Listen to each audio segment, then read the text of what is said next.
Ito guys, papunta tayo LTO. Noong araw kasi ang daan, ito, diretso ka, ang layo ng ikutan mo, ikot ka dun. Kunyari, pupunta ka ng LTO, ikot ka pa dun sa may St. Dominic. O kung hindi naman, dito sa Pag-asa. Yun ang tanging daan mo, makapunta ka na Aguinaldo Highway, papuntang LTO. So ngayon, dito sa bandang gitna, tapat lang mismo ng City Hall na bago din to. Merong bagong daan dito. Aguinaldo Highway na mismo labas mo. Ito guys, pakita sa inyo mamaya itong daan na yan. Kakaliwa tayo dyan. Nasa stoplight tayo ng Bacoor City Hall. Ayan, ang Bacoor City Hall papasok.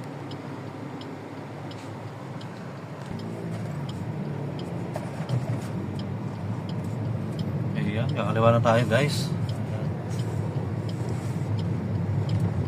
Ayan. Ito ang bagong daan. Noong araw, may lumang daan dito. Yung lalabas ka ng Nyug. Itong araw ang shortcut namin. Ito talaga lumang daan. Wala ka na ibang madaanan. Ayan. Papuntang Nyug yan. Yan ang lumang daan na yung boulevard na yun na lulusot ng ng St. Dominic. Wala pa yun. Yun lang ang tanging daan. Hindi naman gaano kahabaan to. Maiksi lang din. Ganoon lang kaiksi ang biyahe rito. Papunta tayo LTO, dito tayo sa kanan. Yan, papuntang Tasman na yan guys, yung sa kaliwa. Ito, papuntang LTO, papuntang SM.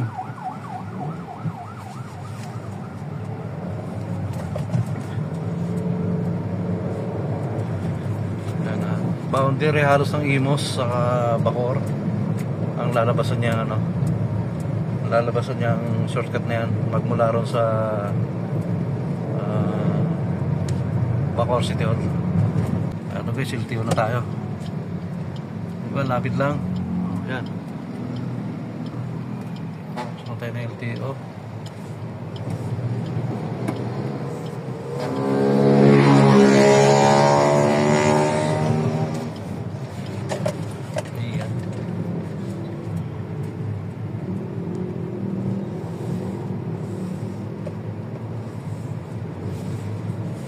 Una natin, maaari muna tayo emission muna dito tayo sa PMBIC tayo. Wow, mukhang marami yan. PMBIC, tapos dito tayo pupunta itong building na to. Pagkatapos natin dyan mismo LTO, dyan ipaprocess andyan yung insurance.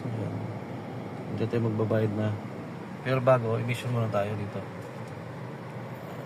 Ayan. Mukhang marami Ito yung parking. Ayun, mukhang konti lang sa loob.